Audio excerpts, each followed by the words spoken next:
Janasena party Andhra party ఇక్కడికి వచ్చే rights వాళ్ళకి లేవు అని అంటున్నారు. మా జనసేన వీర మహిళలు నిజమైన బతుకమ్మలు. కవిత బతకలేనమ్మ. జై జనసేన. కవిత అట్టర్ ఫ్లాప్ లీడర్. 119 నియోజకవర్గాల్లో ఏ నియోజకవర్గాల నుంచి పోటీ చేసినా ఆమెకు 15,000 ఓట్లు కూడా రావు. Utter flop leader. ఆమె వెంబడ ఎవ్వరు కూడా ఉండరు. పవన్ కళ్యాణ్ గారిని విమర్శించే స్థాయి ఆమె కాదు. ఆమె జీవితం వేరు. నితిన్ నబీన్ నిన్న బీజేపీ ఎంపీలతోటి రాష్ట్ర కార్యవర్గ సభ్యులతోటి రాష్ట్ర అధ్యక్షులతోటి మీటింగ్ పెడితే తర్వాత సమావేశం అనంతరం బీజేపీ ఈ తెలంగాణలో ఏ ఎలక్షన్స్ వచ్చినా ఒంటరిగా పోటీ చేస్తుంది, ఏ పార్టీతో పొత్తు పెట్టుకోదు, ముఖ్యంగా ప్రధానంగా జనసేన పార్టీని ఉద్దేశించి పార్టీ పేరు తీసుకొని చెప్పారు. అది అధిష్టానం నిర్ణయిస్తారు. ఒంటరిగా పోటీ చేస్తారా? మన ఇన్ఛార్జ్ గారు మాట్లాడతారు ఆ విషయంలో. మీడియా మిత్రులు అన్ని పార్లమెంటరీ నియోజకవర్గాల్లో సమావేశాలు నిర్వహించడం జరుగుతూ ఉంది.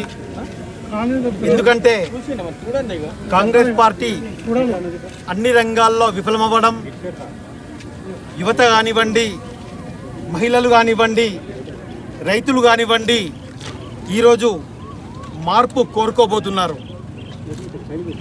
తెలంగాణ ప్రజలందరికీ ప్రత్యామ్నాయం ఏదైనా పార్టీ ఉందంటే అది జనసేన మాత్రమే. పవన్ కళ్యాణ్ గారి ఐడియాలజీ, ఆయన వ్యక్తిత్వాన్ని ఎంతోమంది పోటీ చేయబోతుంది. కాంగ్రెస్ పార్టీ కానీ టీఆర్ఎస్ పార్టీ కానీ ఎన్నోసార్లు అధికారంలోకి వచ్చినాయి, కానీ ఇప్పటి వరకు బీసీని ముఖ్యమంత్రి చేయగలిగారా? చేయలేదు. జనసేన పార్టీ బీసీ ముఖ్యమంత్రి కావాలని గట్టిగా కోరుకునే party Janasena party. Thank you. Telangana రాష్ట్రంలో ఉన్న పార్లమెంట్ నియోజకవర్గ స్థాయి మీటింగ్ జరుపుకోవడం జరుగుతుంది. అందులో భాగంగా ఈరోజు జైరాబాద్, నిజామాబాద్ పార్లమెంట్ సమావేశం ఇక్కడ పెట్టుకోవడం జరిగింది.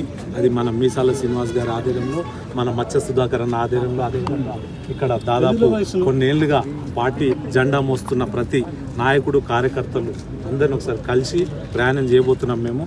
అదేవిధంగా ఏదైతే మీరు ఇందాక చెప్పారో, భారతీయ జనతా పార్టీతో మేము ఎన్డీఏ అలయన్స్లో ఆంధ్రప్రదేశ్లో మేము మిత్రపక్షంగా ఉన్నాము. అదేవిధంగా రాబోయే రోజుల్లో ఈ అంశాల మీద జాతీయ నాయకులు కూర్చొని మాట్లాడి నిర్ణయం తీసుకుంటారు. కానీ ఇక్కడ అధ్యక్షులు వారు భారతీయ జనతా పార్టీకి సంబంధించిన రామచంద్రరావు గారు నిన్న మాట్లాడినట్టు ఏదైతే ఉందో అది ఆయన ఒక పరిమితం ఏంటంటే ఆయన ఈ రాష్ట్రానికి పరిమితం. జాతీయ స్థాయిలో జనసేన అధినేత శ్రీ పవన్ కళ్యాణ్ గారు కూర్చొని మాట్లాడి తర్వాత మనకు తెలియపరుస్తారు మేము అలయన్స్ అయ్యిందనేది. అంతేగాని ఒక రామచంద్రరావు గారు చెప్తే కానీ అలయన్స్ ఉంటుందా లేదా అనేది కాదు. జాతీయ స్థాయిలో నిర్ణయం తీసుకుంటారు, దానికి మేము కూడా కట్టుబడి ఉంటాము. జనసేన అధినేత శ్రీ పవన్ కళ్యాణ్ గారు వాళ్ళతో మాట్లాడతారని మీ ద్వారా తెలియజేస్తాం. తెలంగాణలో ఎట్లాంటి కార్యాచరణ ఉంది కదా? మేము ప్రజా సమస్యల మీద మేము దృష్టి పెట్టినాము. నిన్న కూడా మీరు చూసారు, ఫీజు ఏదైతే బకాయిలు ఉన్నారో, ఏదైతే ఇచ్చిన పిల్లలు స్కూల్లో మన కాలేజీలో చదివే వాళ్ళకి అటువంటి అంశాల మీద మేము ఫైట్ చేస్తున్నాం. అదేవిధంగా డ్రగ్స్ మీద మేము పోరాటం చేసాం. అదేవిధంగా సెంట్రింగ్ కార్మికుల గురించి మేము ఫైట్ చేస్తున్నాం. అదేవిధంగా డబుల్ బెడ్రూమ్ ఇళ్ళు ఏవైతే కట్టిస్తా అన్నారో అవిటి మీద ఫైట్ చేస్తున్నాం. నిరుద్యోగుల గురించి ఫైట్ చేస్తున్నాం. అదేవిధంగా స్థానిక సమస్యల మీద మేము ఫైట్ చేస్తున్నాం. ఇటువంటి అంశాలన్నీ ప్రభుత్వం దృష్టికి తీసుకెళ్తున్నాం. ప్రభుత్వం దృష్టికి తీసుకెళ్ళి దాన్ని ఏ రకంగా సాధించాలనేది మా లక్ష్యం. తెలంగాణలో కమిటీలను ఎప్పటివరకు మీరు పూర్తి చేయాలి? అది జనసేన అధినేత శ్రీ పవన్ కళ్యాణ్ గారి దృష్టిలో ఉంది. ఏ నిర్ణయం తీసుకున్నా ఆయనే తీసుకుంటాడు. ఎమ్మెల్యే డిసైడ్ చేయాలని ఆయననే, ఒక కమిటీ, ఒక జిల్లా కమిటీ నిర్ణయం తీసుకోవాలని ఆయననే, ఆయన ఆధ్వర్యంలో మేము పనిచేయాలి. ఈరోజు ఏమైనా చేరికలు ఉండొచ్చు. కొన్ని స్థానిక ఏరియాలో కొంతమంది ఎప్పటి నుంచో అడుగుతున్నారు చేరికలు జరగాలని. సో అందులో భాగంగా ఈరోజు మేము